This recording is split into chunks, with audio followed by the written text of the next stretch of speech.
சில மனிதர்கள் சொல்றது உண்டு, எனக்கு எல்லாம் தெரியும் அப்படின்னு. உண்மையா? இல்ல.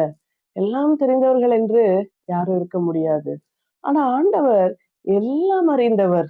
எல்லா நேரத்துல நடக்கிறதையும், எல்லாருடைய வாழ்க்கையில நடக்கிறதையும், எல்லா இருதயங்களுக்குள்ள இருக்கிறதையும் ஆண்டவர் அறிந்திருக்கிறார். சங்கீதம் 139 1, 2 வசனங்கள் இப்படி சொல்லுது. கர்த்தாவே, நீர் என்னை ஆராய்ந்து அறிந்திருக்கிறீர். என் உட்காருதலையும் என் எழுந்திருக்குதலையும் நீர் அறிந்திருக்கிறீர். என் நினைவுகளை தூரத்திலிருந்து அறிகிறீர். ஆமா, நான் உட்கார்ந்திருந்தாலும் நான் எழுந்திருந்தாலும் என் நினைவுகளை கூட ஆண்டவர் அறிந்திருக்கிறார். ஆண்டவர் நம்மை சோதித்து அறிந்திருக்கிறார். நம்ம உள்ள என்னெல்லாம் வச்சிருக்கோம், நமக்குள்ள எப்படிப்பட்ட நினைவுகள் இருக்கு, நாம என்னெல்லாம் யோசிக்கிறோன்றத ஆண்டவர் அறிந்து வைத்திருக்கிறார்.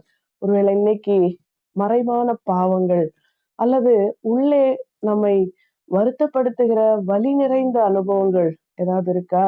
காயங்களினால் வந்த கண்ணீர் இதெல்லாம் உள்ள இருக்கா? எல்லாத்தையும் நம்ம மனிதர்கள்ட்ட வெளிப்படுத்தவே முடியாது. ஈவன் நமக்கு நெருக்கமானவர்கள்ட்ட கூட எல்லாவற்றையும் நம்மளால பகிர்ந்து கொள்ளவே முடியாது.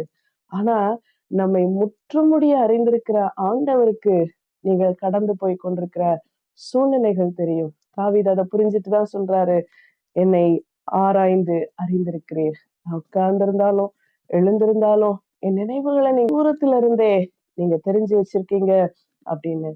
நீங்க you cannot hide anything from God. அவர்கிட்ட இருந்து எதையுமே நீங்க மறைக்க முடியாது.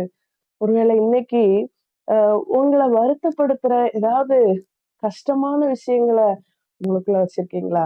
நான் யார்கிட்ட இதை சொல்லுவேன், யாரை நம்பி இதை சொல்லுவேன் அப்படின்லாம் கவலைப்படலாம். ஆண்டவருக்கு தெரியும் நீங்க கடந்து போய் கொண்டிருக்கிற சூழ்நிலை என்னன்னு, உங்களுடைய வலிகள் என்னென்னு, உங்களை கண்ணீர் வர வைக்கிற சம்பவங்கள் என்ன நடந்தது என்று ஆண்டவருக்கு தெரியும். கவலைப்படாதீங்க. அவர் உங்களை அறிந்திருக்கிறவர், உங்கள் நினைவுகளை அறிந்திருக்கிறவர், உங்களை தூரத்திலிருந்தே அறிகிறவர். அதனால என் நிலைமை யாருக்கு தெரியும் அப்படின்ற கவலை வருத்தங்கள் உங்களுக்கு வேண்டாம். உங்களுடைய எக்ஸாக்டான சூழ்நிலை ஆண்டவருக்கு தெரியும். அவர் நம்மை விசாரிக்கிறவராக, நம் நிலையை அறிந்தவராக வந்து நம் நடுவிலே அற்புதங்களை செய்வார்.